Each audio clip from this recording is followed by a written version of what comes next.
지금 이제 마지막 최후의 만찬 때 이제 있었던 내용입니다. 이제 유다가 예수님을 파는 내용이죠. 22절에 보면 제자들이 서로 보면 누구에게 대하여 말씀하시는지 의심하더라 하죠. 예수님이 그 제자들 중에서 한 명이 나를 팔 거다 하셨어요. 그랬더니 제자들이 의심하더라 이렇게 나왔거든요. 근데 이제 의심하더라 이 말이 이게 제대로 번역을 하면 당황했다 하는 의미랍니다. 그럴 거 아니겠어요?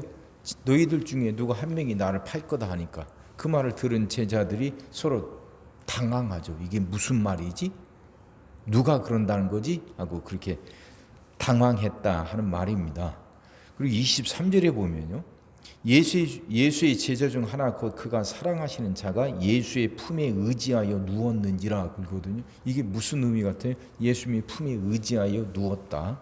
이 말을 전에 한번 설명드렸는데 이 당시 이 사람들이 식사를 할 때는요 그렇게 비스듬히 누워서 식사를 한다고 그랬습니다. 종들이나 노예들이나 앉아서 식사하거나 서서 식사한대요. 그러면 이제 귀족이나 평민들은 이렇게 비스듬히 누워서 식사하는 거예요.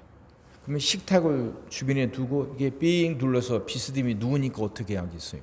서로 이렇게 가슴에 기댈 수 있게 되는 거죠. 지금 그 의미예요. 이게 예수님이 계시고 그 옆에 이제 요한이 이렇게 서로 비스듬히 하다 보니까 예수님 그 요한의 머리가 예수님 가슴께 가는 거죠. 그렇게 하다 보니까 가까우니까 서로 좀 귓속말을 하는 거예요. 예수님이 너희들 중에 누가 나를 팔 거다 하니까 이제 누군가하고 서로 지금 당황한단 말이에요. 그러니까 이제 앞에 있던 베드로가 요한에게 눈짓을 해요. 물어보라는 의미죠. 그러니까 요한이 이제 예수님에게 바로 가까이 있으니까 물어보는 것이고, 그런데 예수님이 대답해 내가 떡 한 조각을 적셔서 주는 사람이 나를 팔을 거다 그래요. 그러면서 이제 요한 유다에게 떡을 이렇게 주시죠. 그러면서 네가 하는 일을 속히 하라 하니까 이제 제자들은 그게 무슨 말인지 몰라요. 유다가 이제 돈 괴를 맡고서 그 관리를 하고 또 뭐 누굴 돕고 하는 일들을 유다가 하니까 예수님이 유다에게 네가 하는 일을 속히 하라 하셨을 때 제자들은 그렇게 생각했던 거죠. 누구를 도우라고 하시는가 보다 생각하고 있는데 그때 유다가 밖으로 나갔다는 거예요. 근데 그걸 지금 요한복음 30절에선 유다가 그 조각을 받고 곧 나가니 밤이로라 이렇게 표현하는 거죠. 이건 굉장히 문학적인 거예요. 유다가 나갔을 때 밤이었다는 거예요. 지금 밖에 날도 그 시간도 밤일 뿐만 아니라 유다의 그 생각, 유다의 상태도 밤이었다는 거죠. 자, 이런 의미예요. 그러니까 지금 유다가 예수님을 팔아 넘기려고 나가는 거 아닙니까? 그러니까 그의 인생도 밤인 거예요. 밖에 시간만 밤이 아니라 유다의 인생 자체도 밤이고 스스로 그 어둠 속으로 걸어 들어간 거죠. 결국 예수님을 팔아 넘기고 유다도 그렇게 자살하고 끝나지 않습니까? 유다가 예수님을 팔아 넘긴 건 돈 때문이 아니에요. 사도행전에 보면 그 돈을 갖다 도로 돌려주고 목을 매서 자살하려고 했는데 그 줄이 끊어져서 땅바닥에 떨어지고 창자가 튀어나와 죽었다 그렇게 나오잖아요. 그러니까 유다는 돈 때문에 그렇게 예수님을 팔아 넘긴 게 아니죠. 그럼 무엇 때문에 예수님을 팔아 넘겼을까? 사탄에게 사로잡힌 거예요. 사탄이요. 처음에는 사람들 생각 속에 들어갈 수 있습니다. 생각 속으로 들어와요. 그러면 그걸 내가 이제 그 막아낼 수도 있고 그걸 몰아낼 수도 있어요. 근데 그 수준을 넘어서 그 사탄이 사람의 그 마음속에 들어가고 그를 사로잡는 단계가 있어요. 사탄이 생각 속에 들어오는 단계가 있고 그 다음 단계는 그 사람의 인격을 사로잡는 단계가 있어요.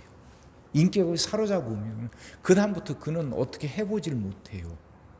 그 사탄을 어떻게 맞서질 못하고 그냥 생각뿐만 아니라 모든 행동 그 삶 자체가 그냥 사탄에게 사로잡혀서 끌려가게 되는 거죠. 지금 유다가 그런 상태라는 거예요. 유다가. 사람은요 영적 동물입니다. 그래서 사탄과 교류할 수 있어요. 사탄이 무생물 무슨 바위나 뭐 이런 나무나 이런 속으로 들어가는 게 아니에요. 사탄은 영적인 존재라 영적인 존재들에게 들어가요. 우리 인간이 바로 영적인 존재라 사탄이 들어와서 거하기도 해요. 그럴 수도 있어요. 영적인 존재라. 그러니까 이건 사탄과 우리가 맞서고 이걸 몰아내야 되는 건데, 생각을 타고 들어오는 단계에서는 우리가 어떻게 해볼 수 있지만 인격이 사로잡혀 버리면 그 다음부터는 어떻게 못 해봐요. 그냥 재물이 돼버리는 것이고, 유다처럼 스스로 밤 속으로 어둠 속으로 걸어 들어가 그 인생이 멸망당하고 마는 거죠. 근데 그렇게 생각 단계에서 몰아내야 되는데 어쩌다가 유다는 그 사탄에게 인격마저 사로잡히고 말았는가. 그건 이제 이렇게들 설명하더라고요. 유다는 표적을 구한 거예요. 무슨 말이냐면 예수님이 메시아시니까 뭔가 눈에 보이는 거. 그러니까 지금 노마로부터 이스라엘을 구원하고 그래서 이스라엘을 해방시킬 수 있는 그런 눈에 보이는 분명한 어떤 걸 원했던 거죠. 근데 예수님이 그런 표적을 한 번도 보이지 않으셔요. 노마와 맞서 싸우려고 하지 않으시고 그냥 그렇게 당하기만 하고 계시거든요. 그러니까 이것 차이예요. 이것 차이. 예수님은 십자가를 향해서 가시면서 그 십자가를 거부하기 위한 어떤 표적도 행하지 않으셔요. 예수님에게 그런 능력이 없어서가 아니잖아요. 복음서에도 나오죠. 그 베드로가 그 말고의 귀를 자를 때, 예수님을 잡으려고 오는 사람들한테 베드로가 말고의 귀를 자를 때 예수님이 그러시잖아요. 말고의 귀를 붙여주면서 내가 지금 이 순간에도 하늘에서 12군단 되는 천사를 불러내서 이것들을 몰아낼 수 있는 힘이 없는 줄 아냐. 그 말씀하시잖아요. 예수님에게 능력이 있어요. 그럼에도 불구하고 순순히 붙들려서 십자가를 향해 끌려가십니다. 능력이 없어서가 아니에요. 다시 말하면 예수님이 어떤 표적을 행할 수 없어서가 아니에요. 그러니까 하나님 말씀에 순종하고 따라가요. 근데 사람들은 뭔가 눈에 보이는 것들을 원한단 말이에요. 눈에 보이는 거. 그래서 금방 상황을 그렇게 바꿔놓고 그래서 사람들에게 뭔가 내가 힘이 있고 능력이 있다는 걸 보여주고 싶어요. 카리스마. 내가 이만큼 하나님과 가깝고 내게 이만큼 능력이 있고 이걸 보여주고 싶어 하거든요. 근데 예수님은 그렇게 일하지 않으셔요. 그렇게 보여줄 수 있는 능력이 있음에도 불구하고 오로지 하나님 뜻에 자신을 쳐서 순종하고 그 하나님의 뜻을 따라요. 이해가 안 될 때도 있죠. 답답할 때도 있죠. 왜 저렇게까지 하시는가? 능력이 있는데.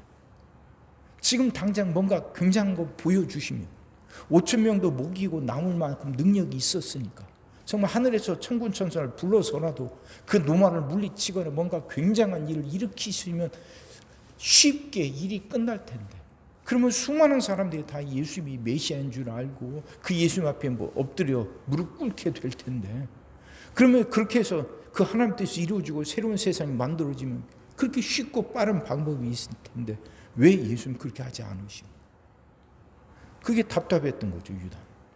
유다는 그래서 예수님을 팔아넘기면서 예수님을 자극하고 예수님을 자꾸 이렇게 코너로 모르는 거예요. 자 이제 능력을 행하라. 이제 표적을 보여주라고. 이제 천사를 불러오라고. 예수님을 코너로 모으는 거죠. 근데 예수님은 거기에 휩쓸리지 않으셔요.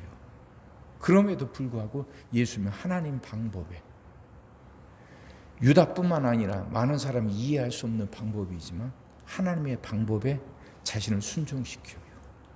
그래서 그 방법을 따라가죠. 유다는 표적을 구했던 사람이에요. 뭔가 눈에 보이는 거, 굉장한 거, 순간에 뭔가 일을 이룰 수 있는 이런 것들을 자꾸 그것들을 찾았던 사람이에요. 근데 사탄은 그런 생각을 타고 들어온다는 거죠. 그러니까 예수님이 요단강에서 세례 받으시고 사탄을 이렇게 시험 받으시잖아요. 사탄이 예수님을 시험하셨던 내용이 다 그거 아닙니까? 돌을 떡으로 바꾼다. 성전에서 뛰어내림. 굉장한 거죠. 사람들이 다 보잖아요. 한순간에 그 많은 사람들을 다 사로잡을 수 있잖아요. 그래서 그가 정말 하나님의 아들이라는 거 분명하게 보여주고 많은 사람들로부터 복종을 받을 수 있는 거 아닙니까? 그리고 어렵게 십자가를 지지 않아도 되잖아요. 쉬운 방법이 있고 빠른 방법이 있고, 그 사탄에게 절하면 모든 권세를 다 받을 수 있을 것 같아요. 근데 예수님이 그걸 다 물리치신다. 그리고는 어렵고 힘들고 더딘 길, 십자가를 지는 길, 그 길을 선택하시고 그 길을 걸어가죠. 예수님이 그렇게 사탄을 물리치신 방법이 바로 그거예요. 끝까지 하나님께 자신을 쳐서 순종시키는 거예요. 더뎌 보여도, 이해가 안 가도, 심지어 어리석어 보여도 하나님의 방법을 따라가는 거예요. 그럴 때 사탄을 물리치고 결국 승리하게 되는 거죠. 우리도 마찬가지예요. 우리도 신앙생활 해 나가면서 뭔가 굉장한 거, 뭔가 막 대단하고 쇼킹하고, 그래서 막 카리스마 있고 이런 것들을 자꾸 찾으려고 해요. 그게 어떻게 보면 인간의 본능이에요. 근데 사탄은 그걸 노린다는 거죠. 그 마음을 타고 우리 속에 들어온다는 거죠. 표적을 구하지 말고, 뭔가 직접적이고 막 굉장한 거 말고, 하나님의 뜻을 깨닫고 그 뜻을 따라가는 것, 이게 신앙생활이에요. 이게 건강한 것이고 결국 그 길이 승리하는 길이에요.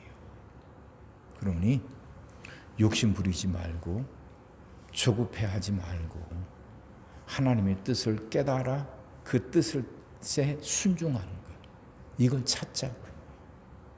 그렇게 살게 해달라고 기도하자고. 이게 승리하는 길이에요. 이게 예수님이 우리에게 보여주신 길이에요. 그럼 우리도 그 길을 따라가는 거죠. 쉽진 않을 거예요. 그렇죠. 쉽진 않죠. 하지만 이게 옳은 길이라면 이 길을 따라가야죠. 하나님의 뜻을 깨닫고 그 뜻에 순종할 수 있게 해달라고 기도합시다. 그렇게 기도해서 하나님의 은혜로 그 길을 끝까지 걸어 하나님으로부터 잘했다 칭찬받는 여러분과 제가 되기를 주의 이름으로 축원합니다. 기도하겠습니다. 사랑의 주님, 말씀이 이해가 되게 하시고 깨달아지게 하시고 은혜가 되게 하여 주시옵소서. 하나님, 사탄에게 사로잡히지 않게 하여 주옵소서. 사탄 우리 생각도 타고 들어오지 못하도록 하나님 우리를 지켜 주옵소서. 그럴 수 있도록 우리가 깨어 있게 하시고 바르게 믿게 하여 주옵소서. 눈에 보이는 굉장한 어떤 표적들을 구하지 않게 하시고 하나님의 뜻을 깨닫고 그 뜻을 따라가는 것, 이걸 구하게 하여 주옵소서. 이 길이 사는 길이고 이 길이 바른 길이고 이 길이 승리하는 길이라는 걸 분명히 깨닫고 이젠 그렇게 살아가게 하여 주옵소서. 그렇게 살 수 있도록 하나님께 도움을 구하게 하시고 하나님의 은혜로 그렇게 살아가는 우리들 되게 하여 주시옵소서. 오늘도 우리 모든 성도들 위해 기도합니다. 한 사람 한 가정 빠짐없이 일일이 찾아가셔서 오늘도 함께 하시고 은혜 내려 주옵소서. 가정들이 다 평안하게 하시고 식구들이 다 건강하게 하시며 생업이 다 형통하게 하시고 문제들이 다 해결받게 하여 주옵소서. 우리 자녀들을 축복하시고 앞길을 열어 주옵소서. 우리 자녀들이 하나님을 사랑하게 하시고 말씀을 지키게 하시며 하나님께 영광 돌리는 일꾼들로 살아가게 하여 주옵소서. 하나님은 우리에게 새날을 주실 줄 믿습니다. 성도들은 질병을 이겨내고 물질 어려움을 극복하고 수많은 문제들을 해결하며 그 새날을 살아가게 하시고 교회 안에서는 예배가 살아나 빈자리가 가득 채워지며 언제나 생명의 역사가 일어나는 그 새날이 오게 하고 그 새날이 시작되게 하여 주시옵소서. 오늘 하루도 모든 성도들 눈동자처럼 지키시고 복된 길로 인도하여 주옵소서. 믿사옵고 예수님의 이름으로 기도하옵나이다. 아멘.